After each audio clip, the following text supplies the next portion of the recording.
Amen. Amen. Bienvenue, frères et sœurs. Bienvenue à vous qui vous connectez. Nous sommes dans la joie de échanger encore ce soir sur nous exhorter, nous encourager, bien-aimés. Et je vais revenir sur l'enseignement de dimanche pour, en tout cas, apporter un peu d'éclairage, un peu de lumière pour vraiment dans un calme pour que nous puissions avancer. Comme je le disais, nous ne devons pas courir d'après révélation d'enseignement, enseignement sur enseignement. Non, il faut que ce que nous recevons, nous puissions l'assimiler et que nous puissions obéir, c'est-à-dire la mettre en pratique. Bon, pas obéir, mais la mettre en pratique. En pratiquant, nous allons arriver à vraiment à bénéficier de tous les avantages que nous avons. Nous avons vu clairement l'année dernière qu'il y a un combat à mener. Et ce combat-là est un combat à mener contre notre chair, un combat à mener contre le monde qui n'est pas à l'image de Dieu, qui est le monde fabriqué par Satan et ses démons. Et nous avons amené un autre combat contre Satan lui-même et son organisation, une organisation spirituelle satanique. Donc, il y a un véritable combat dans lequel le chrétien, le véritable chrétien, le chrétien qui est complet, c'est-à-dire qui est né de nouveau, rempli du Saint-Esprit, va faire face. Donc, si maintenant vous êtes chrétien, simplement, vous n'aspirez pas à être conduit par le Saint-Esprit, ça va être difficile pour que vous puissiez faire face au combat dans lequel nous sommes. Parce que nous sommes dans un monde qui ne nous appartient pas, dont l'atmosphère n'est pas une atmosphère qui nous permet de vivre la sainteté, la justice, la vérité et la lumière. Donc, du coup, il y a vraiment une lutte. Et là encore, qui est encore beaucoup plus, je dirais, terrible, c'est le premier ennemi, notre chair qui est collée avec nous. Et c'est notre chair, c'est quoi? C'est tous ces désirs-là, ces désirs qui sont normaux et qui maintenant, dans notre monde, dans le monde dans lequel nous sommes, la plupart de ces désirs-là ont été pervertis.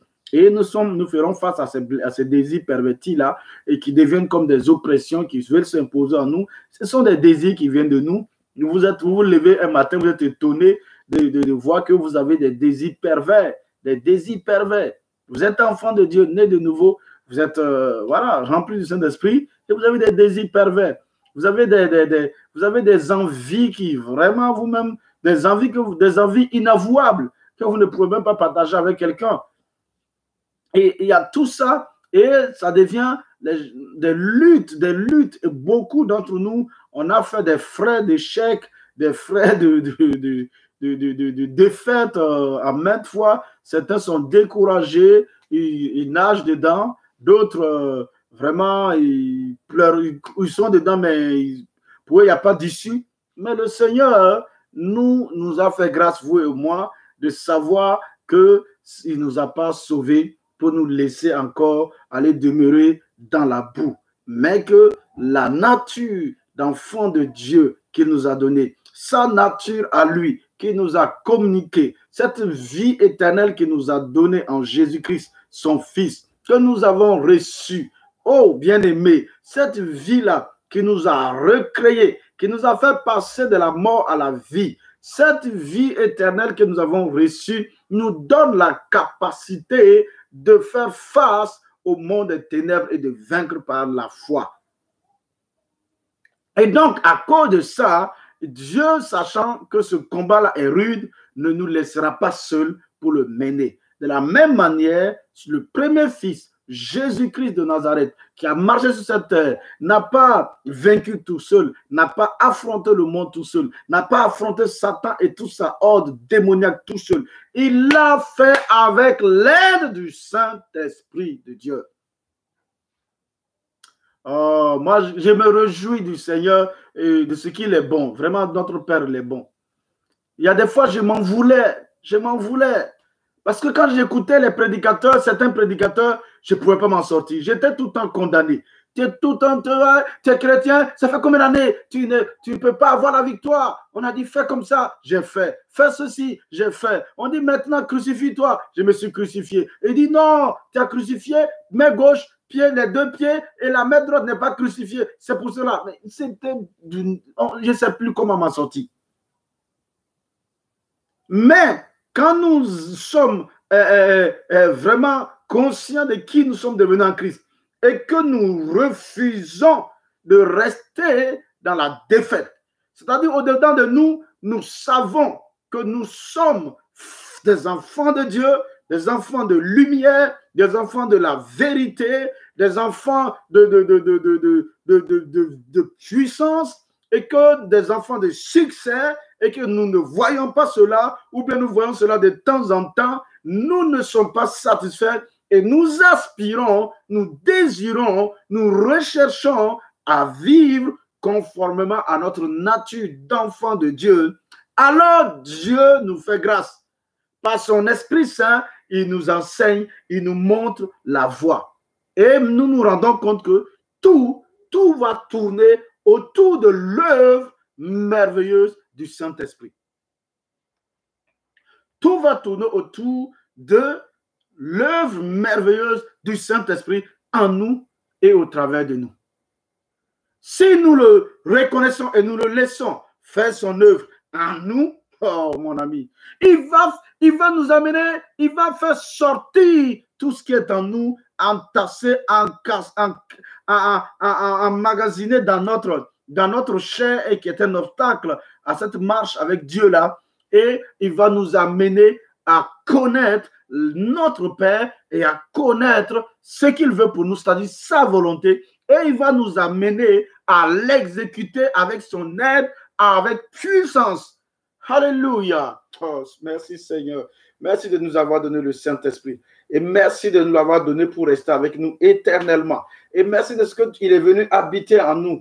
Et il sait que tu as fait en sorte qu'on ne puisse plus jamais se séparer l'un et l'autre. Et tu nous as unis.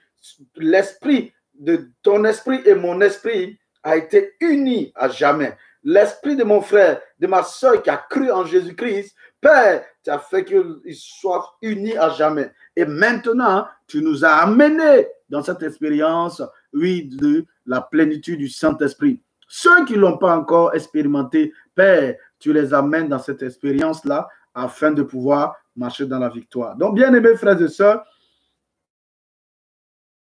Dieu est un Père. Dieu non seulement est un Père, il est le propriétaire de toutes choses, il est le Créateur tout-puissant. Je le répète et je le répéterai toujours pour que moi et vous-même là, ça devienne quelque chose de vrai en nous et que nous puissions nous attendre à pouvoir jouir de cela parce que c'est ça qui est la vérité. Dieu il est non seulement est un Père, il est créateur et il est la source de toutes choses. Il a tout créé.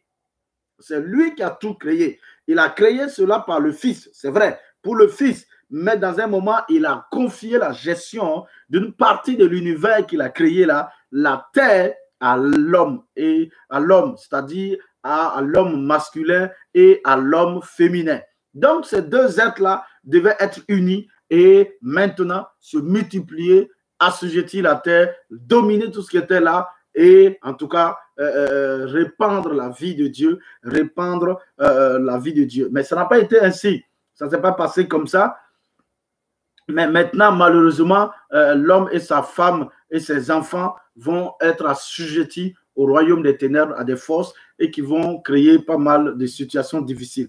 Alors Dieu, par le Fils, vient sur la terre. C'est pourquoi Hébreu nous dit, Hébreu 1, verset 1 jusqu'au verset 3, même si on lit tout le chapitre 1 d'Hébreu là, il montre la supériorité du Fils, combien le Fils est puissant, il est l'héritier qui a été établi, Dieu l'a établi héritier de toutes choses, et quand nous voyons dans Éphésiens, il nous montre que tout le commandement de l'univers a été donné au Fils. Non seulement il est héritier de toutes choses, il a reçu toutes choses comme héritier, l'héritier de toutes choses, mais il a reçu le commandement de tout l'univers, Et ce Fils qui a reçu cela va partager avec nous, en tout cas, la gestion des choses qui sont sur la terre pour le moment. En tout cas, il va partager son autorité avec nous sur la terre, mais aussi, il va nous il va partager avec nous son héritage. Et donc, du coup, nous, vous et moi qui sommes des enfants de Dieu, nous sommes Dieu qui est notre Père, va nous donner tout ce qu'il a donné à Jésus-Christ comme héritage, il va nous donner la même chose. La preuve, Jésus était sur la terre, il a reçu le Saint-Esprit, il a marché et il a pu accomplir la volonté de Dieu. Ainsi, nous aussi, quand nous naissons de nouveau, c'est le Saint-Esprit qui nous fait naître de nouveau, comme il a fait naître Jésus-Christ sur la terre. Et ensuite, il a rempli Jésus-Christ du Saint-Esprit pour le guider, le conduire, et afin que Jésus accomplisse la volonté de Dieu sur la terre. Ainsi, nous aussi, il nous remplit du Saint-Esprit, le même Saint-Esprit, pour que nous puissions accomplir la volonté de Dieu. C'est-à-dire marcher sur cette terre-là avec foi, marcher avec Dieu, parce qu'on marche avec Dieu avec foi. C'est par la foi qu'on marche avec Dieu. Tu ne peux pas marcher avec Dieu autrement. Dieu est esprit, comment tu vas marcher? C'est par un élément spirituel, la foi, que nous marchons avec Dieu. Et cette foi-là est rendue possible par le Saint-Esprit qui vient habiter en nous.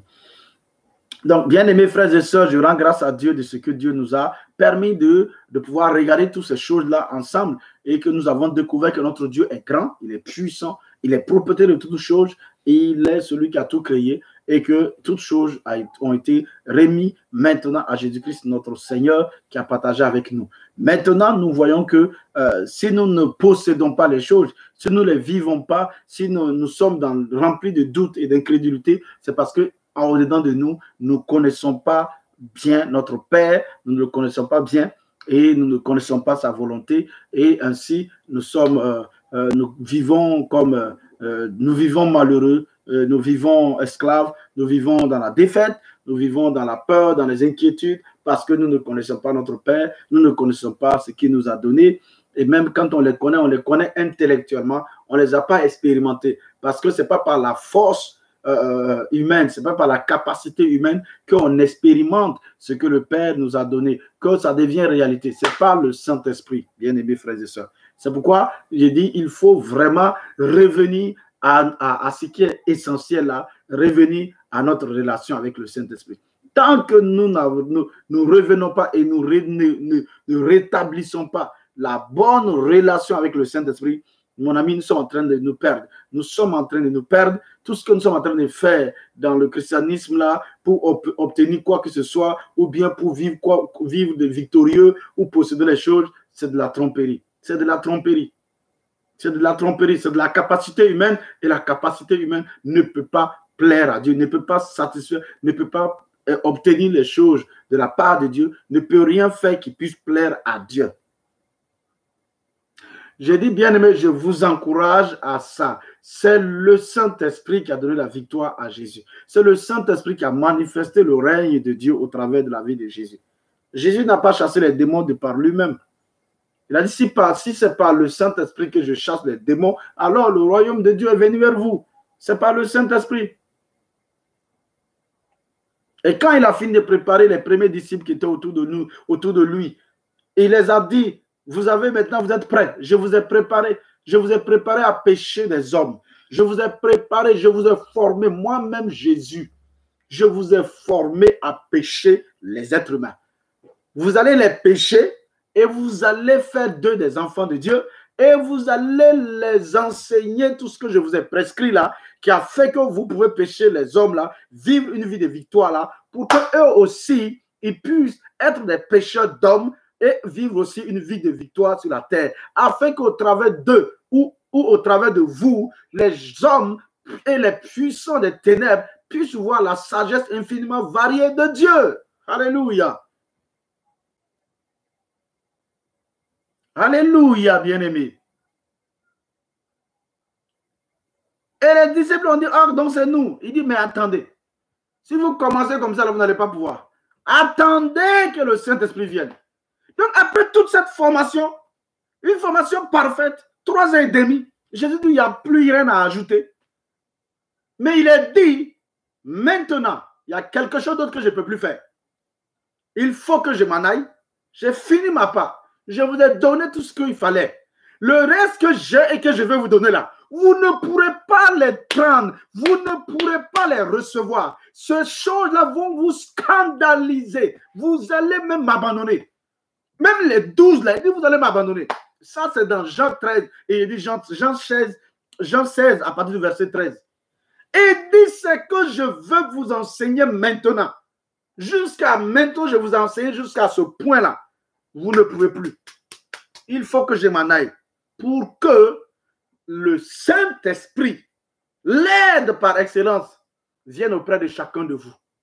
Ainsi, ce que je veux maintenant vous enseigner, ce que je dois vous donner, quand il viendra, il va pouvoir avoir, il a tout ce qu'il faut pour vous amener individuellement à recevoir ces enseignements et à être des vainqueurs sur la terre, ceux par qui Dieu déploie sa puissance, Dieu se révèle. Et quand vous allez quitter sur la terre ici, vous continuerez à vivre dans l'éternité avec votre Père. Donc, c'est le Saint-Esprit qui a été la source de la victoire. Pourquoi nous sommes là, nous mettons l'accent sur la parole, et nous délaissons le Saint-Esprit? Sans le Saint-Esprit, comment tu vas comprendre la parole? Tu vas comprendre la parole comment? Mon ami, je t'ai dit que j'aime, moi, c'est comme ça, la parole. Maintenant, tu connais tout par cœur. Tu es devenu même méchant. Parce que tu condamnes les gens. Ah, un chrétien ne devait pas faire comme ça. Un chrétien vit comme ça. Un chrétien vit comme ça. Ah, tu condamnes les païens. Tu passes toute ta journée à condamner les païens. Oh, regardez-moi comment ils conduisent. Oh, vraiment, quand on ne connaît pas Dieu, quoi. Tu regardes la télé. Oh, regarde quelle loi encore ils ont voté. Oh, vraiment, quand on ne connaît pas Dieu, quoi. Oh, regarde là-bas encore. Comment, oh, vraiment. Mais tu es aigri. Tu ne vis pas. Parce que tu connais simplement la lettre. Tu connais juste les Écritures. Tu les as assimilées. Tu les connais par cœur. Tu les cites par cœur. Et maintenant, on t'a donné des diplômes. Tout. Et les gens, on vous encourage, vous ne voulez pas ça. On ne voulait pas, vous voulez vous asseoir chez vous là-bas en train de faire que formation. Les gens vous envoient des bibliques. Mais vous faites quelle formation? Ça fait 5 ans maintenant que tu es chrétien. Ça fait 10 ans que tu es chrétien. Ça fait 15 ans que tu es chrétien. Maintenant, tu n'as pas encore compris qu'il n'y a pas quelqu'un qui va te faire avancer par sa révélation. C'est le Saint-Esprit qui l'a donné révélation, qui l'a enseigné là. C'est le même Saint-Esprit qui va te donner de comprendre ce qu'il a enseigné et de recevoir aussi la révélation pour marcher, pour manger, pour vivre, pour triompher. Donc, il faut aussi maintenant demander comment je vais marcher avec lui. Qu'est-ce qui fait que Saint-Esprit, tu n'arrives pas à agir favorablement à moi? Et c'est ça que le Seigneur est en train de nous enseigner. Il nous dit que les temps sont difficiles. Et que ces temps difficiles-là, il y aura... Vous avez vu que les églises, on n'ouvre pas. On n'ouvre pas, on ferme les églises. Vous voyez les lois qui sont en train d'être votées, on ne pourra même pas s'en sortir. On nous dit si tu n'es pas capable de dire que les lois de la République sont supérieures à la loi de Dieu, on ne pourra même pas discuter avec toi. Donc ça veut dire quoi? Ah, c'est pas ça, c'est pas un avertissement pour nous. Donc ça veut dire que chacun doit connaître son Dieu maintenant. Hein? Chacun doit connaître son Dieu personnellement. Afin que ce qui va se passer là, tu puisses t'en sortir. Parce que personne ne sera pas là pour t'aider. Personne ne sera là pour t'aider. On va même couper Internet. Tu ne pourras pas accéder à Internet. Il ne faut pas te tromper que je suis chrétien à la maison, je suis YouTube. C'est faux. Tu n'auras même pas accès. Internet, là, tu n'auras pas accès. Tu ne sais pas qu'il y a des choses que tu n'as pas accès. Il y a des choses que tu n'as pas accès. Et depuis un certain temps, nous sommes en train de voir. On censure ici, on censure ici, on censure ici. Et on continue. Parce que quand tu vas voter une loi pour te dire, si tu dis telle parole, tu dis tel message, tu dis telle parole, on ne sera pas d'accord avec toi. Si tu dis, c'est censuré, tu es coupé, tu ne passeras plus. Et beaucoup de prédicateurs seront censurés. Ceux qui vont prêcher ce que les gens veulent, là, ça va passer. Comment on va grandir maintenant? Comment on va se faire? Donc, vaut mieux maintenant, là, te connecter avec le Saint-Esprit pour le laisser travailler en toi, que tu grandisses. Pour qu'on ne te flatte pas. Pour qu'on ne se flatte pas les uns les autres. Parce que là, c'est déjà très difficile. On est en train de prier, on négocie. On prie, on négocie. Pour que vraiment, au niveau de la loi, les choses changent. Que sinon, comme ça, là, nos libertés, c'est fini. Et vous ne voulez pas comprendre. Certains, je ne dis pas tout le monde. Il y a certains, ils ne veulent même pas encore comprendre où on est. Quelle époque nous sommes. Il faut se réveiller. Il faut qu'on se réveille. Et la seule solution, la seule chose que Jésus nous a laissé avant de partir, la seule chose qui nous... Quand il va venir, vous allez voir, il va vous conduire dans la vérité. Nous, on veut plutôt le mensonge. On veut que les gens nous mentent. Oh, moi-même, souvent, ça me fait mal. Ça me fait mal. Les enfants de Dieu, ceux qui les mentent là, ils chantent les louanges, ils les applaudissent.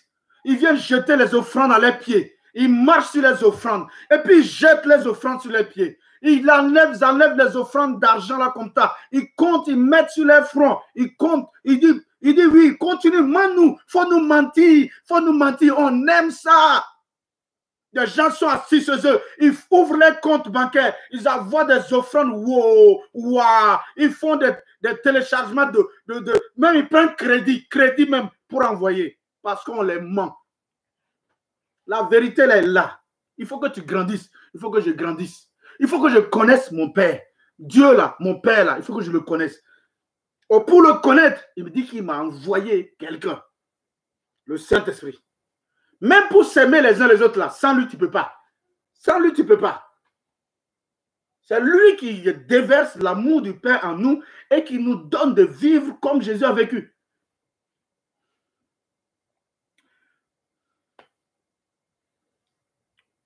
En tout cas, souvent, je n'ai même plus envie de prêcher.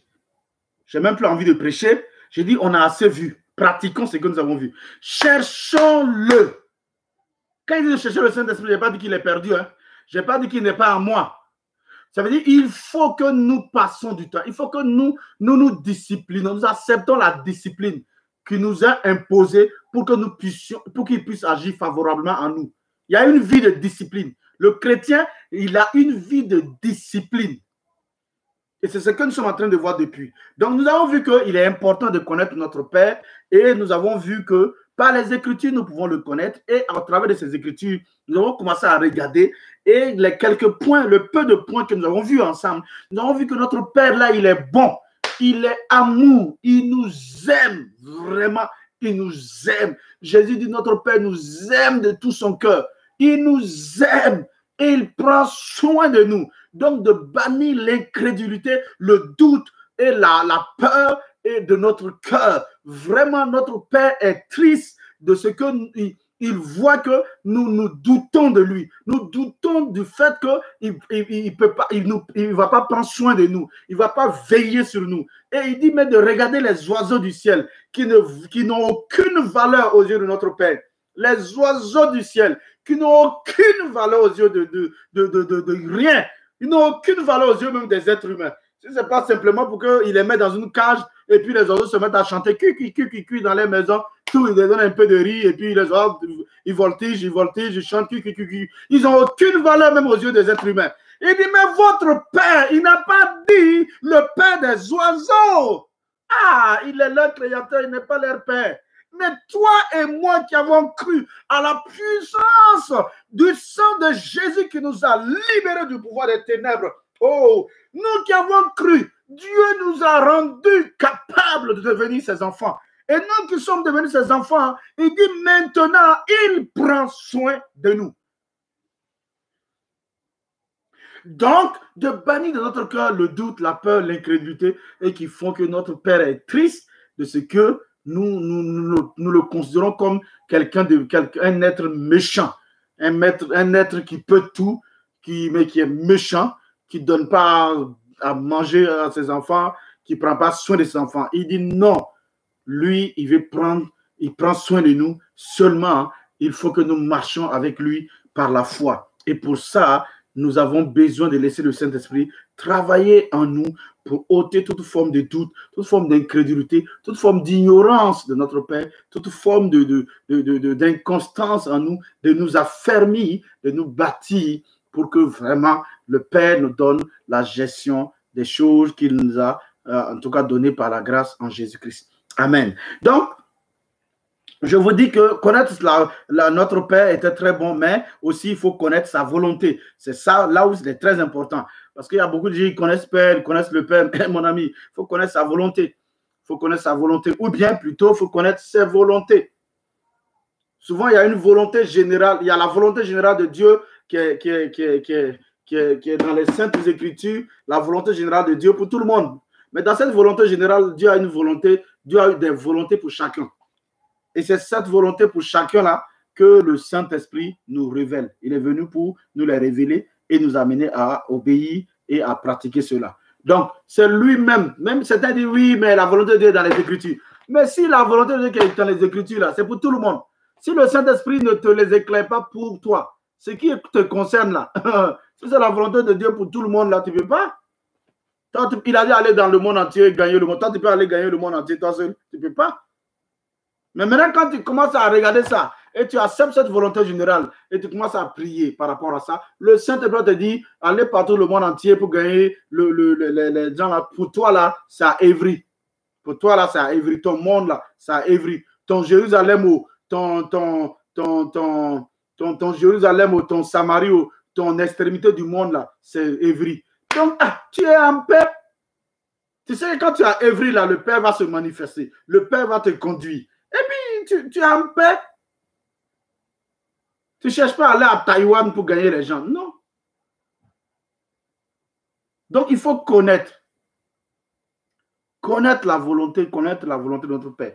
Et c'est là où nous avons commencé à travailler dernièrement. Nous avons dit pourquoi il est important. Nous avons dit dans Éphésiens 1, verset 11, ou bien la parole de Dieu nous a éclairé en disant qu'il est important de connaître la volonté de notre Père parce qu'il est celui qui, vraiment, en Jésus-Christ, là, le seul être qui est capable d'accomplir ce que sa volonté a décidé. Maintenant, nous, il y a des choses que notre volonté a décidé qu'on ne peut pas faire. Parce que, par exemple, si dans mon compte, j'ai 1000 € et que ma volonté a décidé que je vais payer des choses de 700 €, je peux payer parce que j'ai truc. Mais toutes mes volontés, là, je ne peux pas les accomplir. Mais lui, tout ce que sa volonté a décidé, là, il a la capacité d'accomplir. C'est pourquoi sa volonté, là, il accomplit.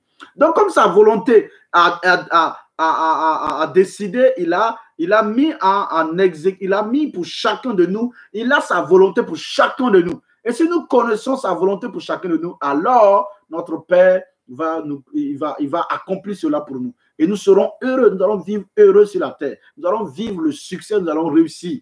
Maintenant, là où c'est intéressant, c'est de savoir que au travers des Écritures déjà, il nous encourage à non seulement à le connaître, à connaître sa volonté et à obéir. Et nous avons vu clairement que c'est par le Saint-Esprit. Mais d'abord, voyons qu'est-ce que Jésus dit. Qu'est-ce que Jésus a fait? La Bible nous dit que également, dans Jean 4, verset 34, Jésus va parler et va dire, ce qui me nourrit moi, ce qui nourrit vraiment, c'est de connaître et de faire la volonté de mon Père et de mener à bien l'œuvre pour laquelle il m'a envoyé. Donc, c'est faire quoi? C'est faire la volonté de Dieu et mener à bien son œuvre. Donc, nous devons faire quoi? Nous, ce qui doit nous nourrir vraiment, ce qui vraiment doit nous satisfaire vraiment, c'est de faire la volonté de notre Père. Or, tu ne peux pas faire la volonté de ton Père si tu ne connais pas sa volonté. C'est pourquoi le Saint-Esprit d'abord va nous révéler la volonté du Père et ensuite il va nous donner maintenant, nous on va obéir et il nous donne la capacité et il accomplit cette volonté de notre Père là pour nous avec puissance. Donc, Jésus a connu la volonté du Père et il a obéi pour la faire. Et il va faire la volonté du Père, toutes les volontés du Père et jusqu'à la dernière volonté. Les volontés du Père, c'était d'abord dans Luc 4, là, Luc 4, verset 18, que voici mon cahier de charge. Voilà, l'Esprit du Seigneur est sur moi, il m'a oint pour aller, pour faire quoi? Chasser les démons, guérir les malades, enseigner, révéler le Père. Il l'a fait. Et on voit Jésus maintenant dans Matthieu 26, au verset 36, la volonté du Père, c'est-à-dire aller à la croix, et Jésus est dans l'angoisse. Il est dans l'angoisse. Il est dans l'angoisse. Il a fait les premières volontés du Père. Mais cette volonté du Père-là était très difficile. Était très difficile. Et la Bible nous dit, regardez comment il va surmonter cette difficulté. En faisant quoi? En priant. En priant. C'est pourquoi la prière, l'un des points pour vraiment connaître la volonté du Père, pour arriver là, c'est de prier. Donc, quand je parle, les gens pensent que je mets l'accent sur la prière. Ne mettez pas l'accent sur la prière. Ne prions pas. Ne prions pas. Comment Jésus, cette volonté difficile de Jésus-là, il a fait comment pour pouvoir l'accomplir? Il a prié. Même les autres volontés-là, connaître, savoir, est venu s'arrêter. Jésus est venu s'arrêter pour dire, l'Esprit du Seigneur est sur moi. Il m'a oint pour faire ça, pour faire ça, pour que Jésus vienne avec certitude s'arrêter. Pour moi, il a fait 40 jours, Jésus, 40 jours dans le désert, en train de prier. Il priait dans la présence du Père. 40 jours, retiré 40 jours. Les gens, ils sont là-bas et ils vont faire 80 jours, 70 jours. C'est pas ça. Il a tout accompli. Maintenant, il nous dit, voici le chemin.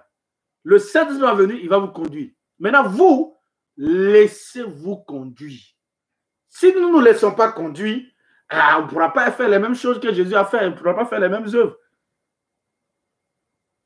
40 jours, il a prié. C'est après les 40 jours que maintenant, il est venu déclarer, voilà la volonté du Père. Et le Père a mis le tampon par le Saint-Esprit. Nous, on est assis, on ne prie pas. On peut regarder 5 messages par jour, 3 messages par jour. Tous les jours, tu regardes des messages. Mais combien de temps tu pries? Ah, pasteur, 5 minutes le matin. Mais pasteur, depuis là maintenant, avec les prières matinales, on arrive à avancer 1 heure. Gloire à Dieu. Donc, c'est pour cela qu'il faut qu'on développe et on maintient une vie de prière. C'est ce qu'on est en train de faire depuis coronavirus est venu nous aider à mettre ça en place tout doucement, tout doucement. Et là, vraiment, on est en train d'avancer dans cette mise en place d'une vie de prière et de la maintenir. Au fur et à mesure jusqu'à ce que maintenant, chacun de nous peut pouvoir passer facilement assez de temps dans la présence du Saint-Esprit pour que le Saint-Esprit l'amène dans une vie de victoire, dans une vie de succès. Amen. Donc, continuons. On voit également dans Jean 6, au verset 38, Jésus dit que là-bas, je suis descendu du ciel pour accomplir la volonté de mon Père. Celui qui m'a envoyé là, je suis venu du ciel pour ça. Et quand on lit également dans Hébreux 10, le verset 7, il dit, comme le Père n'a pas été satisfait par les holocaustes et autres, il dit, le Fils a dit, je viens, ô Dieu, pour faire ta volonté, car dans le rouleau, il est question de moi. Je viens, ô Dieu, pour faire ta volonté. Et donc, il est venu pour accomplir la volonté du Père. Et nous aussi, nous devons connaître la volonté de notre Père et nous devons l'accomplir. Or, pour connaître, nous allons voir que nous avons déjà vu que c'est le Saint-Esprit qui nous le révèle. Donc, nous les croyants, donc Jésus a dit ça. Est-ce que c'est vrai? Nous devons connaître notre Père, connaître sa volonté? Oui. Il est dit dans Colossiens 1, verset 9, nous avons déjà lu cela. Colossiens 1, verset 9, nous l'avons lu, mais je le relis encore. Colossiens 1, verset 9, il est dit, lorsque l'apôtre Paul a su, il a fait quoi? Il s'est mis à prier. Oh, on dit, il ne faut pas prier. Il ne faut pas prier. Il ne faut pas prier, il faut t'asseoir. Quand l'apôtre Paul a connu, là, il a fait quoi? Quand il a vu que les Colossiens étaient vraiment engagés, il a fait quoi? Il dit sans cesse à prier pour vous. Et les Éphésiens, pareil, j'ai prié. Pourquoi? Afin que vous soyez remplis de la connaissance, de la volonté de Dieu. La suite, on voit que c'est par le Saint-Esprit. Mais il prie pour que nous qui avons connu Jésus là, nous qui avons été sauvés, nous soyons remplis, chacun soit rempli de la connaissance, de la volonté de Dieu en toute sagesse et intelligence spirituelle, c'est-à-dire par le Saint-Esprit. C'est ça, vous voulez que je lise parce que j'ai cité. Il dit, c'est pour cela que nous aussi, depuis le jour où nous avons été informés, nous ne cessons, c'est-à-dire nous persévérons. Constamment, nous prions. Nous ne cessons de prier Dieu pour vous. Nous demandons quoi?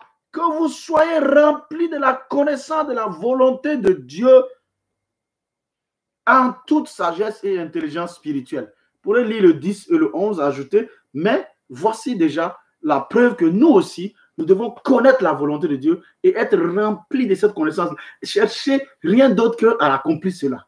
Donc, il dit, il prie pour ça. Donc, si toi-même, quelqu'un prie pour que toi tu sois rempli de la connaissance de la volonté de Dieu, et toi-même tu ne pries pas pour que toi-même tu puisses connaître la volonté de Dieu et être rempli de toutes ses volontés, bon, tu dis que non, Jésus a tout fait, il a tout fait, Jésus a tout fait, Le roi des rois, il a tout fait, donc je ne fais rien. Ok, tu n'as pas bien compris l'évangile, ce n'est pas comme ça. Tu te bases sur le fait qu'il a tout fait pour maintenant, par l'esprit, continuer à faire. Puisqu'il a dit, moi je m'en vais, et celui qui m'a donné la victoire va venir en vous, afin que vous puissiez continuer ce que moi Jésus j'ai commencé. Ok. Ensuite, dans Éphésiens 2, verset 10, il dit que nous avons été créés en Jésus-Christ par Dieu. Nous avons été créés en Jésus-Christ pour les bonnes œuvres qu'il a préparées d'avance pour nous. Il y a des bonnes œuvres que le Père a préparées. Mais les bonnes œuvres, tu les connais? Tu ne les connais pas. Et je ne les connais pas non plus. Mais nous avons vu ensemble que dans 1 Corinthiens, nous avons lu 1 Corinthiens 2, verset 1 jusqu'au verset 16. Et surtout, à partir du verset 10 jusqu'au verset 16, nous avons vu que, mais nous, ces choses-là nous ont été révélées par l'Esprit. Et nous avons continué à voir et nous avons vu que nous n'avons pas reçu l'esprit du monde ou l'esprit qui vient du monde, mais nous avons reçu l'esprit qui vient de Dieu lui-même. L'esprit qui vient de Dieu lui-même afin de connaître les choses que Dieu nous a données par sa grâce. Et nous avons continué. Le verset 13, le verset 14 nous a montré que celui qui n'est pas né de nouveau, l'homme animal, l'homme qui ne connaît pas Christ, cet homme-là n'est pas capable de vraiment juger les choses. Mais il dit, mais celui qui est né de nouveau et qui est rempli du Saint-Esprit, qui est gouverné par le Saint-Esprit, qu'on appelle l'homme spirituel, celui-là, il est capable de connaître en profondeur les choses, de connaître les choses qui sont derrière les choses qui sont cachées par des choses, les choses qui sont voilées par les choses naturelles, les choses visibles. Il y a derrière les choses visibles, les choses naturelles, il y a des choses invisibles qui est la vérité, qui est ce qui anime ce que nous voyons. Donc, le Saint-Esprit, il nous amène à connaître ce qui est derrière, les mobiles, ce qui est la vérité, les réalités spirituelles, les vérités spirituelles, et à connaître notre Père qui est esprit. Donc, à partir de ce moment, il dit, celui qui a cet esprit-là, il peut juger de tout. C'est-à-dire, il peut connaître les choses en profondeur et agir selon cette vérité connue. Il dit, qui connaît la pensée de Dieu? Qui peut dire qu'il connaît la pensée de Dieu? Il dit, mais vous et moi qui avons connu Christ, nous qui sommes en Christ là, nous avons la pensée de Dieu. Par qui? Il dit, par le Saint-Esprit qui nous a été donné, nous connaissons la pensée de Dieu. Connaître la pensée de Christ, avoir la pensée de Christ, c'est avoir la pensée de Dieu. C'est pareil. Nous avons le Saint-Esprit pour nous amener à connaître la volonté de Dieu. Maintenant, quand nous lisons ça, également vous pouvez noter Jérémie 29, verset 11, où Dieu dit, je connais les projets que j'ai formés sur vous, projets de paix, projets de bonheur, projets de paix et non de malheur, projets de bonheur, afin de vous donner de l'espérance, de vous donner un avenir certain. Donc, vous pouvez noter Jérémie 29, là, le verset 11 en plus, pour montrer clairement Dieu a tout préparé d'avance pour nous, des choses afin que nous puissions non seulement les connaître et les accomplir. Maintenant, là où il faut progresser, et maintenant nous avons dit dans 1 Corinthiens 2, 10 à 16 là, et Éphésiens 1, verset 17, nous montre clairement que c'est par l'Esprit de Dieu, c'est par l'Esprit de sagesse et de révélation, de pénétration spirituelle que nous rentrons dans la connaissance. À partir de ce moment, nous devons nous réjouir. Et nous avons vu que quand l'apôtre Paul, dans 1 Corinthiens 2, il a parlé jusqu'au verset 16, ça, c'est parce que la Bible a été découpée en chapitres et en versets. Mais la suite, 1 Corinthiens 3, qui est la suite du verset là, il dit quelque chose qui est très important. Il va montrer qu'il y a des obstacles. Et ces obstacles-là nous empêchent de connaître notre Père, de connaître sa volonté et de connaître les choses qu'il nous a données, de connaître là dans sa grâce. Parce que c'est lorsque nous sommes matures, c'est-à-dire conduits par l'Esprit, que nous pouvons connaître ces choses-là ou que le Saint-Esprit peut nous les révéler. Et l'apôtre Paul dit, au verset 1 Corinthiens 3, là, il dit, la suite de là, il dit, nous ne devons plus être dominés par les réalités terrestres, mais nous devons être dominés par les réalités célestes. Donc, il dit, cependant, frère, il ne m'a pas été possible de vous communiquer ces vérités spirituelles, car je n'ai pas pu m'adresser à vous comme à des hommes remplis de l'esprit. J'ai dû vous traiter en êtres dominés par les réalités terrestres et vous parler sur un plan purement humain Parce que dans vos relations avec le Christ, vous en étiez encore au stade de nourrisson. C'est pourquoi je vous ai donné du lait et non de la nourriture solide, car vous n'auriez pas pu l'assimiler alors. Que dis-je? Aujourd'hui même, vous êtes encore incapable de la supporter. Pourquoi? Parce que vous vivez toujours sur un plan essentiellement terrestre, obéissant aux impulsions de votre être naturel. Qu'est-ce que j'entends par là? Lorsque vous jalousez les uns les autres et que vous vous fractionnez en parties opposées, ne montrez-vous pas que vous vivez comme des hommes livrés à eux-mêmes? Tant qu'il y aura parmi vous des rivalités, des dissensions et des querelles, ce n'est-ce pas là la preuve que vous vous comportez comme tout le monde? Donc, bien aimé, nous avons vu qu'il y a des obstacles. Et le premier obstacle pour connaître la volonté de Dieu, c'est la chair. C'est la chair, c'est pas loin. Ce n'est pas d'abord le diable. Le diable utilise la chair, c'est son bras droit.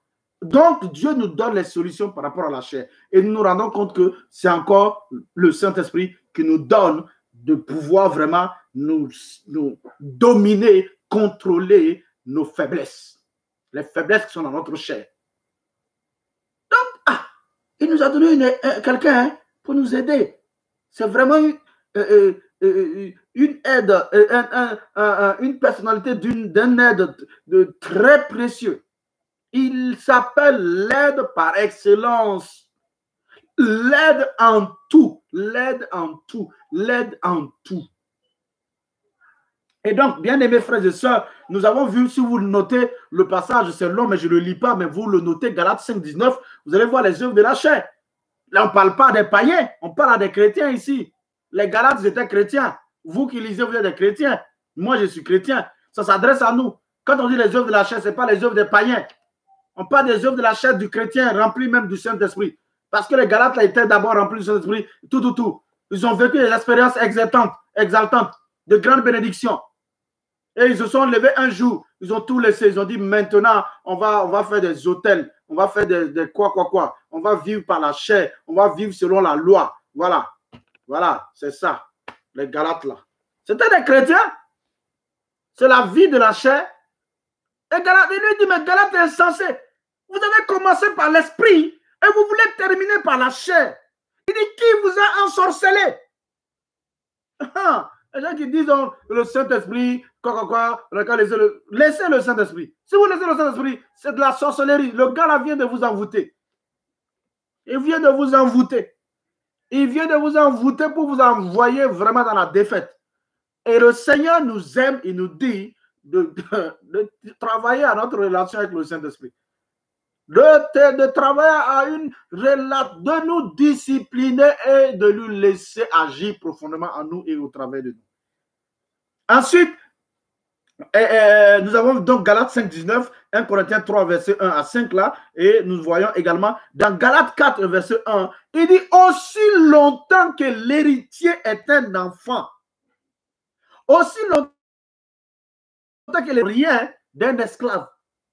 Donc, aussi longtemps que l'héritier en Christ là, rempli du Saint-Esprit là, reste bébé, il ne diffère en rien s'il vit selon la chair. S'il vit selon la capacité de la chair, il ne diffère en rien d'un païen qui est esclave de ses passions, qui est esclave de Satan et ses démons. Ce chrétien-là, cet enfant de Dieu-là ne diffère en rien de cet esclave de Satan-là qui est totalement dominé par le mal.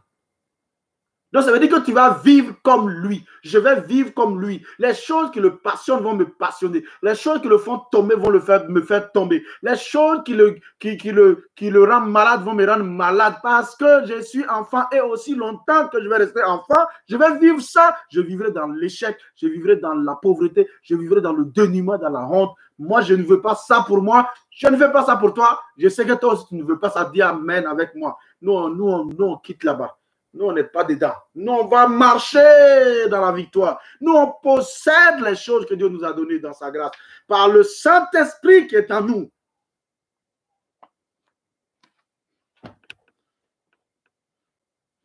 Oh, Seigneur, aide-nous. Donc, bien-aimés frères et sœurs, donc, On a vu également dans Romains 12, verset 1, quand nous lisons Romains 12, verset 1, il nous dit quoi là-bas? Il nous dit de nous offrir. Donc là, il commence à nous montrer la solution, l'aide du Saint-Esprit. Le Saint-Esprit va commencer à faire un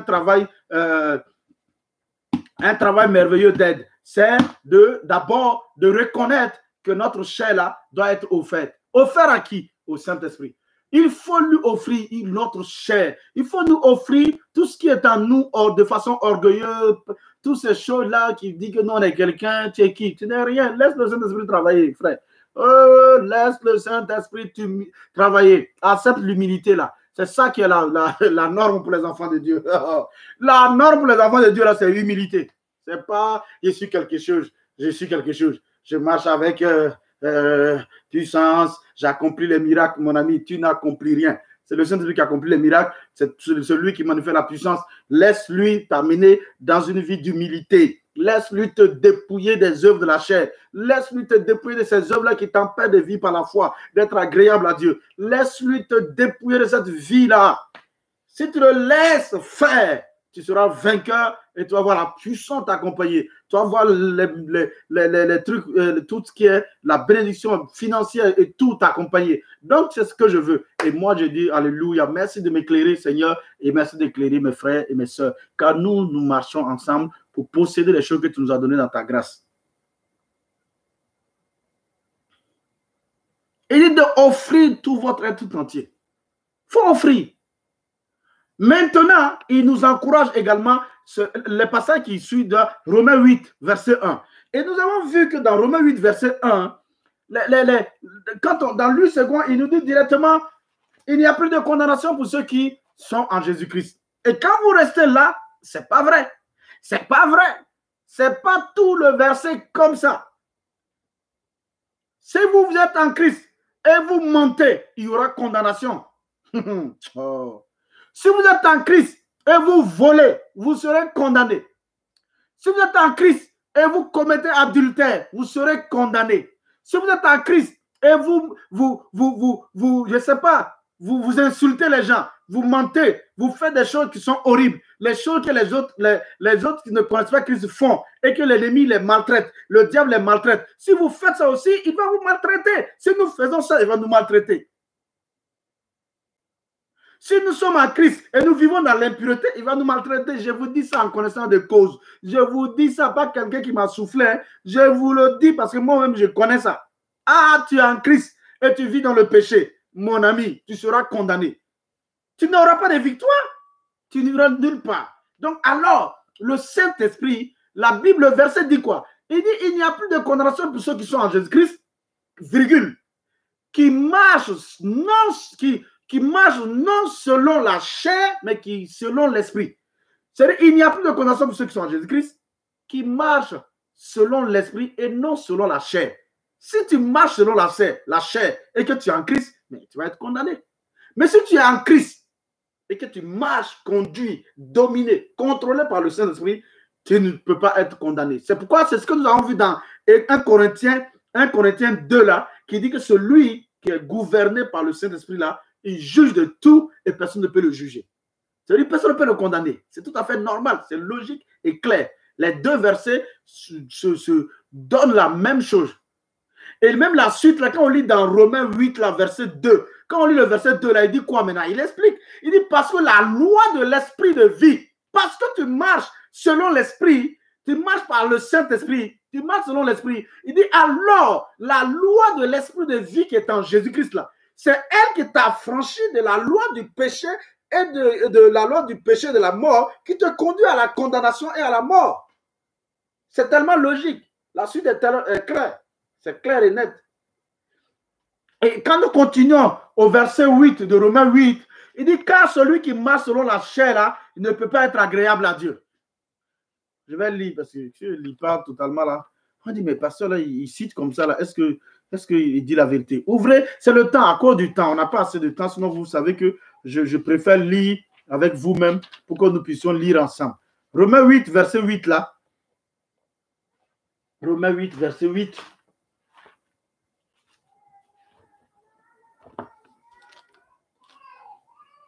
Or, ceux qui vivent selon la chair ne sauraient plaire à Dieu. Ceux qui vivent selon la chair seront pris. Maintenant, au verset 13, il dit de Romains 8 toujours, il nous dit ceci. Si vous vivez selon la chair, vous mourrez. Il n'a pas allé à gauche, à droite, hein. Il est allé direct. Il n'a pas dit, bon, on comprend, Dieu, non, vraiment, tu es né enfant de Dieu, et puis tu vas mourir sur la terre ici, là, tu vas mourir, tu vas cadavrer. Si tu laisses la chair te dominer, tu vis dans la chair, tu prends plaisir dans la chair, tu t'affectionnes aux choses de la chair, il dit, tu vas cadavrer, tu vas mourir, je vais mourir. Oh, Dieu, aide-moi. Il dit, mais, si par l'esprit, nous faisons mourir les œuvres de la chair, si par le Saint-Esprit, nous mortifions les désirs du péché, toutes ces choses-là, les œuvres de la chair, si c'est par le Saint-Esprit, alors nous vivrons. Et vivre ici, là, c'est la victoire dans tous les domaines. Posséder les choses de Dieu, voir les choses que Dieu nous a données et connaître sa personne, connaître sa volonté et tout.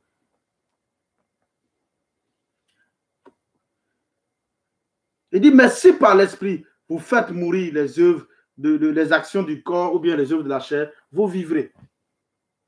Et donc, nous avons vu ça et nous nous sommes encouragés, effectivement, à nous offrir au Saint-Esprit, à le laisser agir au travers de nous, à le laisser faire un travail de mortification, un travail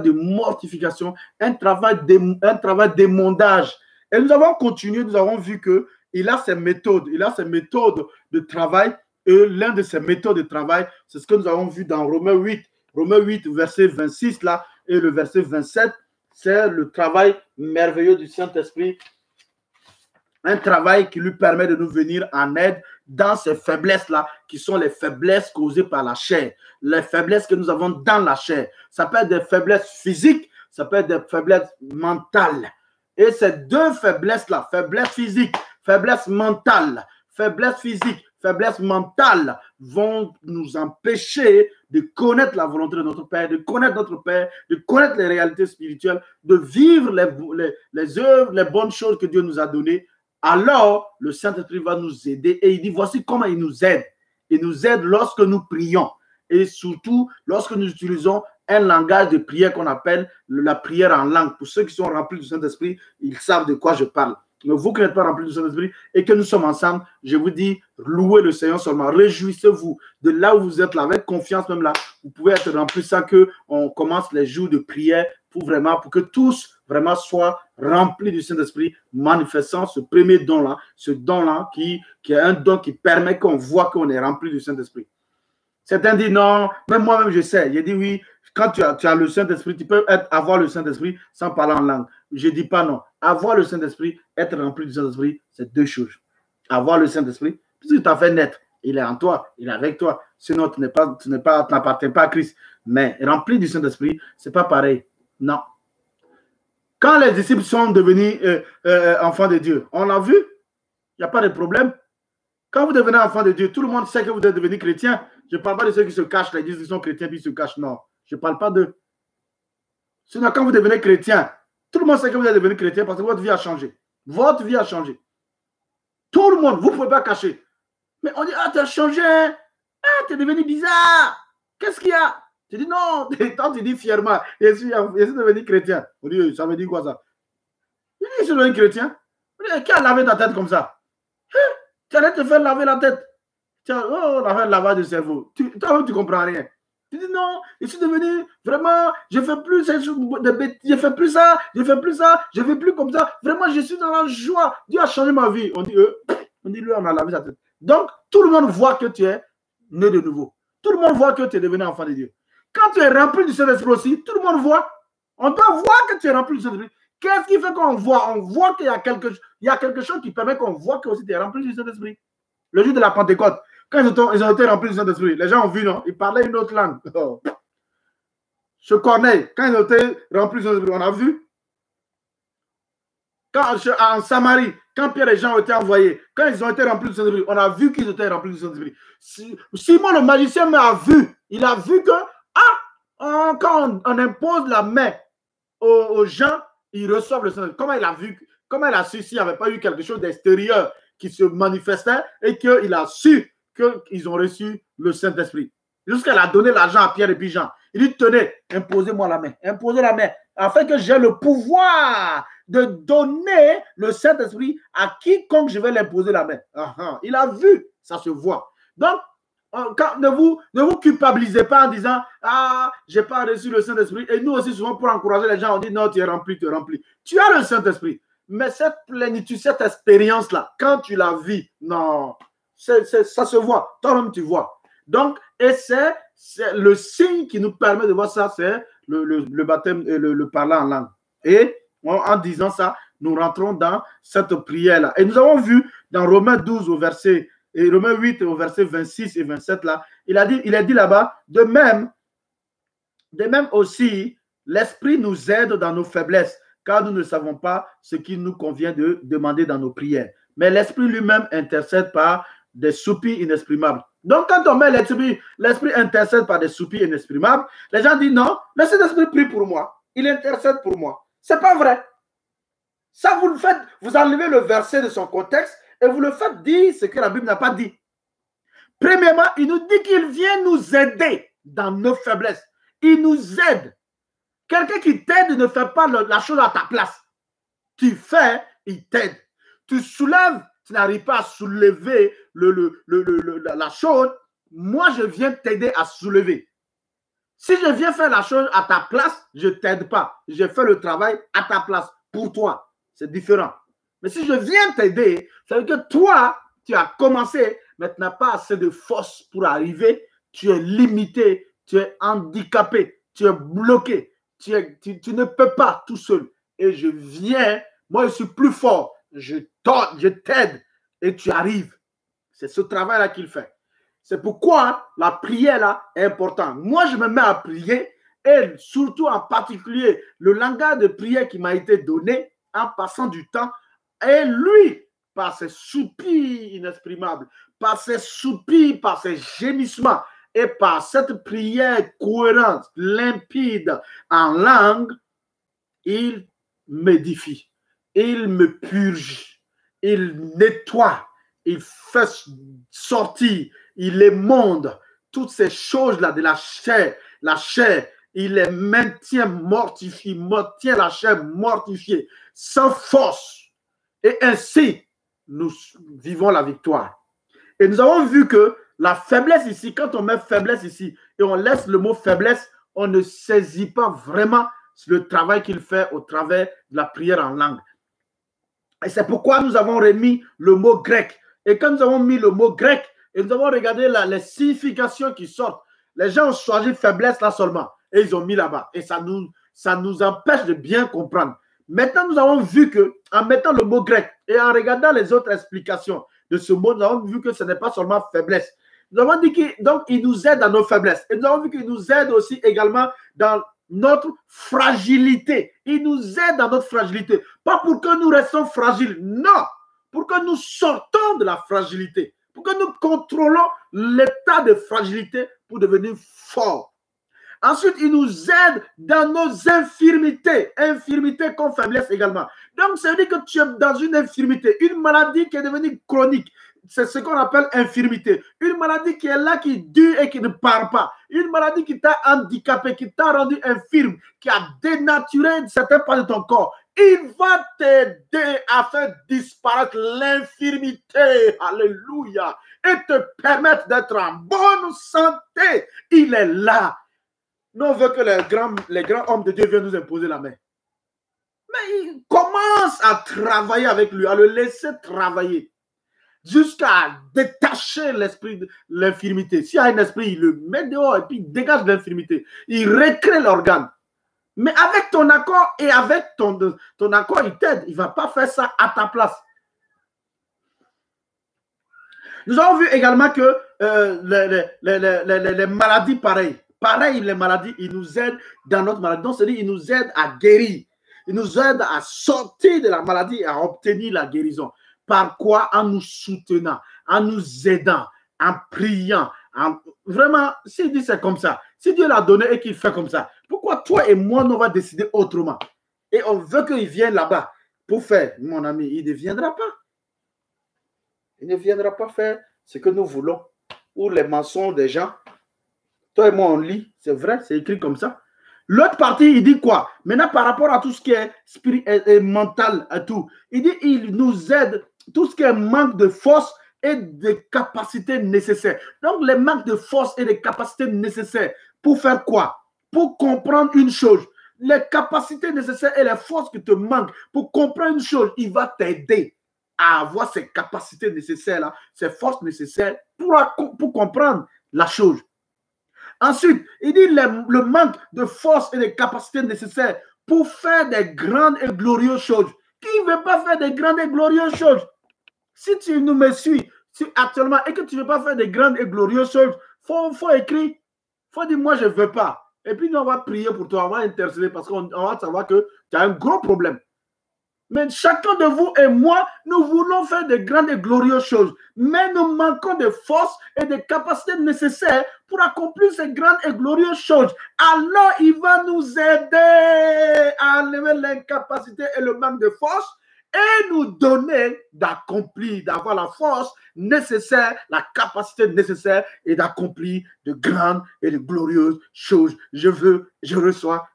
Je te le donne aussi au nom de Jésus. Reçois, bien-aimé, reçois cela.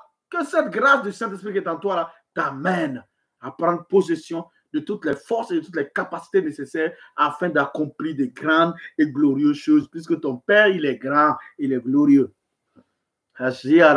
Alléluia. Oh.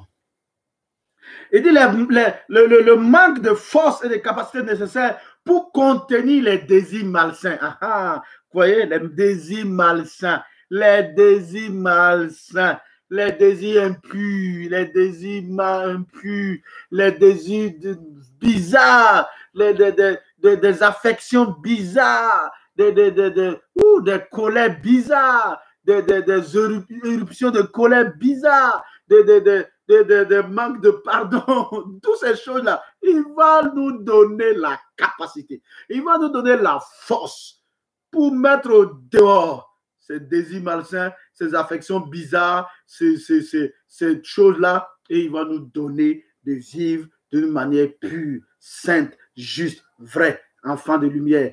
Alléluia, alléluia. Oh, merci Seigneur Saint-Esprit. Merci d'être là. Tu demeures en moi. Tu demeures en chacun de nous. Fais ton œuvre. Oh oui, règne en moi. Règne, règne. Ensuite, le dernier point de il dit, il va nous, tout ce qui est manque de force et de capacités nécessaires pour supporter les épreuves et les difficultés. Pour supporter les épreuves et les difficultés, c'est vrai. Toi et moi, on manque de force.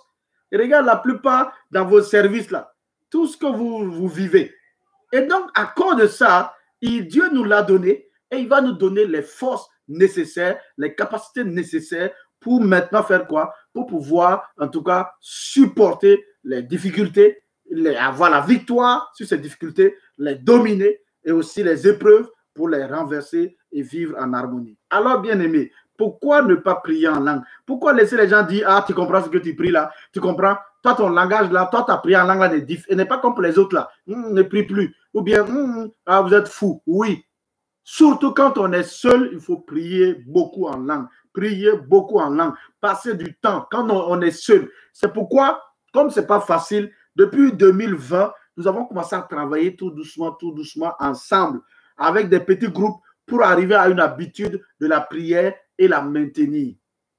Et jusqu'à maintenant, après nous avons commencé à faire, à avoir souvent, on a eu des moments intenses de prière, des veillées de prière. Ensuite, on a eu à des moments donnés, on a eu même un mois de prière en langue où chaque jour, on faisait au moins 2 heures de prière en langue. Tout ça, on était en train de travailler à arriver à une habitude de prière et à la maintenir, cette vie de prière.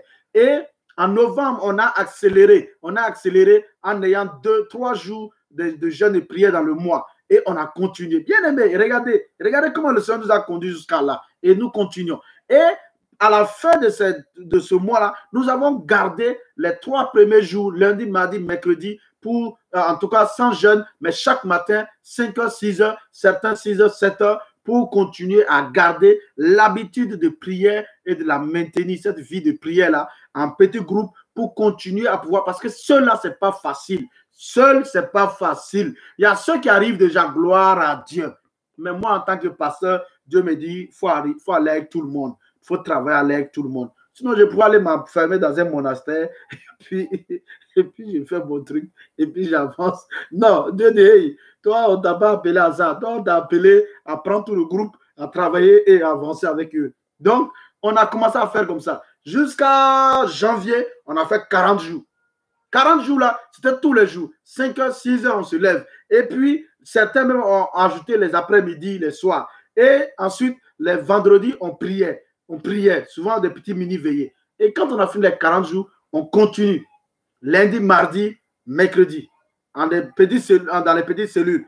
Et maintenant, jeudi, vendredi, samedi, dimanche matin avant de venir à l'église. Individuellement maintenant, tu gardes les mêmes rythmes, les mêmes horaires, que tu priais. Si dans ton groupe, dans ta cellule, vous priez 5 h, 6 h, jeudi là, toi seul, 5 h, 6 h, tu te lèves. Mercredi là, tu prépares tes sujets de prière. Minimum 1 heure. Tu prépares tes sujets de prière, minimum 1 heure. Comme vous avez l'habitude, tu dis à Dieu, aide-moi seulement à un temps d'action de grâce. Seigneur, merci.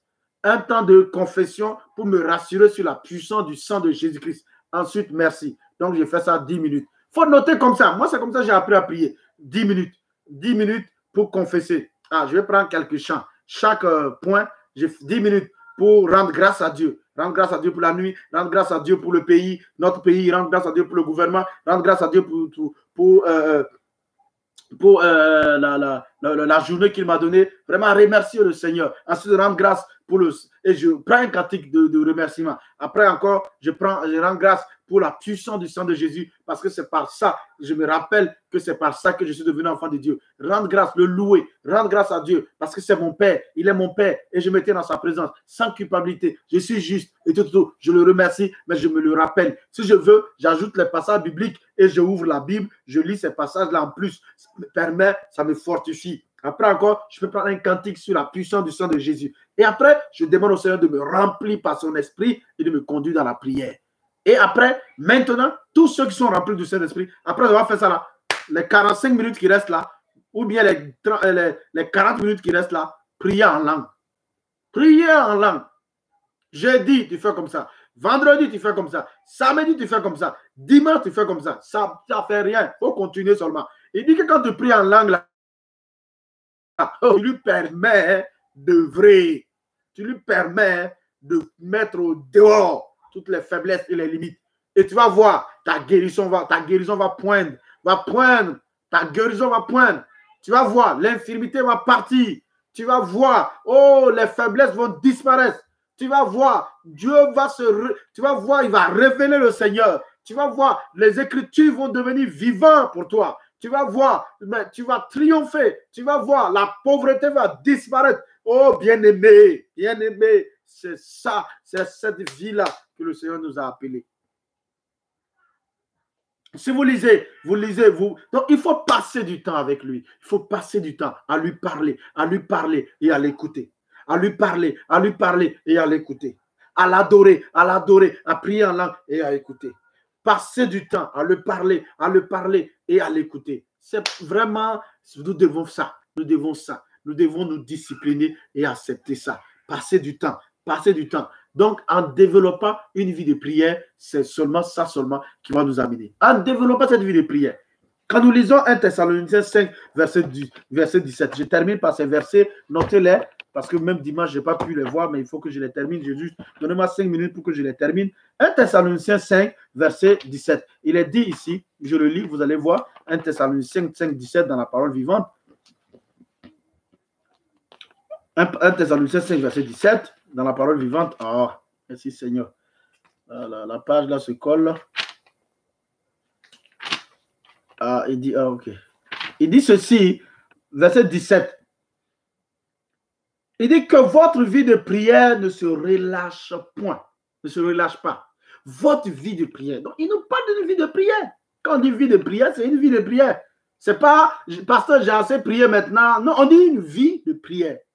Une vie de prière, c'est une vie de prière. Ensuite, dans Colossiens 4, verset 2. Oh, bien aimé. C'est des passages qu'on connaît, mais ce n'est pas bon de connaître passages. Il faut les pratiquer. Il faut les pratiquer. Pratiquons-les. Pratiquons-le par la grâce de Dieu, par le Saint-Esprit pour vivre dans la victoire. Il est dit, dans 1 Colossiens 4, verset 2, il dit ceci. Maintenez avec persévérance l'habitude de la prière. Soyez alerte et reconnaissant en priant, afin d'être gardés vigilants. Occupez vos veilles de la nuit, à prier, à rendre grâce à Dieu. Pensez aussi à nous. Amen. Donc, Paul même dit de penser à lui dans ce temps-là. Moi aussi, il faut penser à moi aussi, vraiment, à ma famille aussi. Pensez à nous aussi. Ensuite, là où c'est encore beaucoup intéressant, où on voit vraiment cette communion dans la prière avec le Saint-Esprit, c'est Éphésiens 6, verset 18. Là où on voit les armes, on voit qu'il y a un combat spirituel, on voit les armes spirituelles qui sont là à notre disposition, mais il nous dit que l'efficacité de toutes ces armes-là dépend d'une communion ininterrompue avec le Saint-Esprit par une prière persévérante. Je vais les lire. Je lis. Il dit, demeurez au verset 18, demeurez en communion avec l'Esprit par une prière persévérante, car l'efficacité de ces armes dépend d'une intercession qui ne se relâche point. Restez donc alerte et vigilant, attentif aux occasions favorables, remplis de l'Esprit, plaidant avec une insistance infatigable pour tout ce qu'il vous aura mis à cœur. Occupez vos veilles à crier à Dieu, à intercéder pour ses serviteurs. Pensez aussi à moi et demandez à Dieu qu'il m'accorde la liberté et le courage d'annoncer l'évangile avec hardiesse. Et à propos, quand nous, en exposant les secrets que révèle l'évangile, je trouve les paroles justes et les mots qui portent. Ça, c'est Paul. Donc, c'est pourquoi il dit, il faut prier aussi pour moi. Mais ce qui est intéressant qu'on voulait qu'on voit, c'est le fait au verset 18 là, demeurer en communion avec l'Esprit par une prière persévérante, car l'efficacité de ces armes-là dépend d'une intercession qui ne se relâche point. Ensuite, vous pouvez lire dans Jérémie 29, verset 13, où il dit, Jérémie 29, verset 13, il dit que lui, il a des projets de paix, de bonheur et tout. Mais il dit que pour que ces projets de paix et de bonheur se réalisent, il faut quelque chose. Il faut quoi? Lisons ensemble. Jérémie 29, verset 13. Il dit, vous me chercherez et vous me trouverez si vous me cherchez de tout votre cœur. Le verset 12 d'abord. Verset 12, il dit, d'abord j'ai lu le verset 11 et le verset 12 et le verset jusqu'au verset 14. Il dit, car je connais les projets que j'ai formés sur vous, dit l'Éternel, projets de paix et non de malheur, afin de vous donner un avenir et de l'espérance. Verset 12. Si tu connais, pourquoi encore on doit t'invoquer? Il dit, vous m'invoquerez et vous partirez.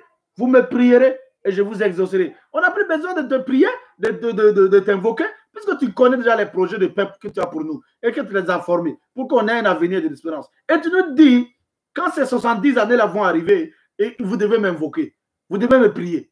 Et là, je vais vous exaucer pour accomplir. Non. Si Dieu dit ça, c'est qu'il y a sa part et il y a notre part. Dieu fait sa part, nous on fait notre part. Mais nous on ne veut pas, Dieu fait sa part et nous on ne veut pas faire notre part. Et on dit Dieu n'a qu'à faire. Non. Verset 13, il dit, vous me chercherez et vous me trouverez si vous me cherchez de tout votre cœur. Verset 14, il dit, je me laisserai trouver par vous, dit l'Éternel des armées. Un dernier passage pour terminer, c'est Jérémie toujours. Jérémie 33, verset 2 et 3. Je vais le lire dans la Semeur. Oh, j'aime ça. J'aime comment déjà Dieu se présente et ensuite ce qu'il dit par rapport au verset 3. Il dit, voici ce que déclare l'Éternel. L'Éternel qui a créé la terre et c'est lui qui l'a façonnée pour la rendre stable. Son nom est l'Éternel. Et au verset 3, il dit, invoque-moi et je te répondrai. Je te révélerai de grandes choses et des choses secrètes que tu ne connais pas.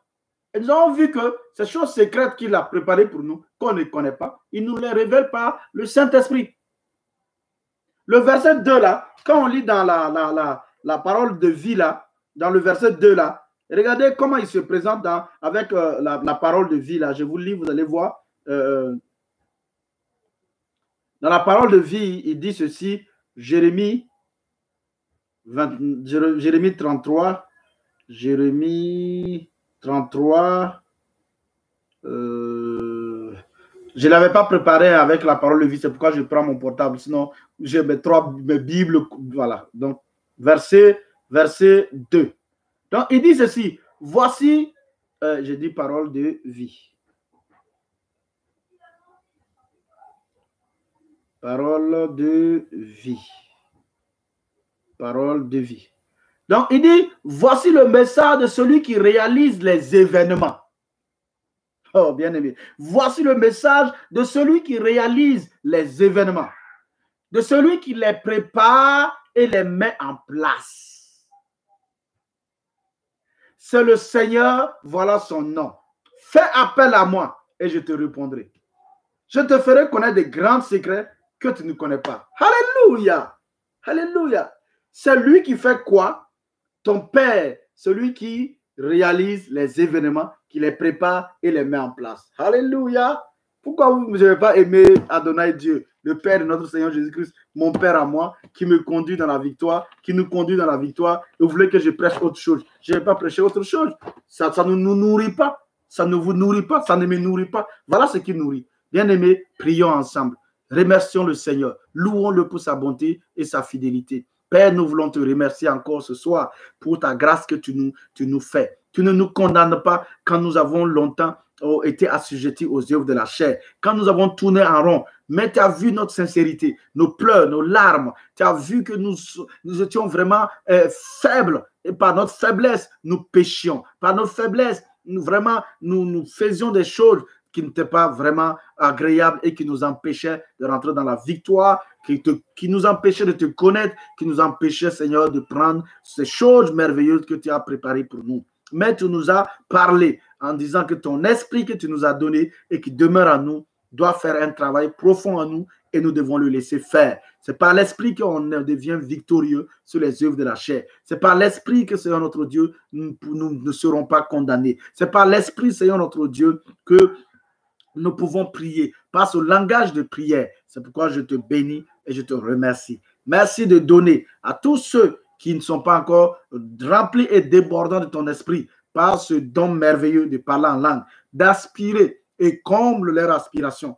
Comble leur aspiration, leur soif. Oui, Père, étanche leur soif en les remplissant de ton esprit. Donne-nous également des occasions pour que nous puissions les imposer la main afin qu'ils soient remplis. Mais ceux qui sont remplis, ceux qui sont déjà disposés, Père, conduis-les dans ce temps. Oh Dieu, notre Père, nous te disons merci de nous donner la grâce de développer une vie de prière, une vie de communion avec ton Esprit Saint.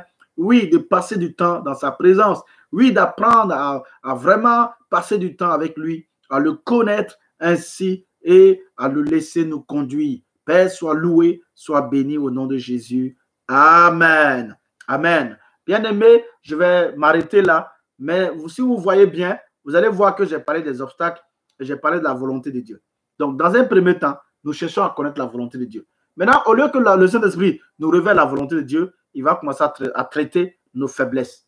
C'est pourquoi j'ai mis l'accent pour montrer que nous avons les faiblesses. C'est ce qui fait qu'on reste enfant, c'est ce qui fait qu'on reste nourrisson et qu'on n'arrive pas à voir les choses excellentes que Dieu a préparées pour nous. Et donc, quand nous commençons à aspirer à connaître la volonté de Dieu, le Saint-Esprit va commencer d'abord à nous révéler qu'on a des faiblesses, qu'on a des choses qui ne sont pas bien en nous. Et il les traite avec notre accord. Et pendant qu'il nous traite, quand il a traité ça, tout de suite, on commence à voir la volonté de Dieu. Il commence à nous révéler notre Père et à nous révéler sa volonté. Donc, c'est pourquoi j'ai pris les deux pour montrer qu'on a des difficultés. Et ce sont ces difficultés qui nous empêchent de grandir et que le Saint-Esprit, il ne va pas nous révéler la volonté de Dieu d'abord. Il va traiter ce qui nous empêche de connaître même la volonté. S'il nous révèle, on ne sera pas capable d'accomplir. Donc, que vraiment la grâce de Dieu et cette faveur qui est avec vous, qui est en vous, par son esprit-là, qu'il vous amène à rentrer dans cette vie de l'esprit, vraiment, au nom de Jésus. Soyez bénis.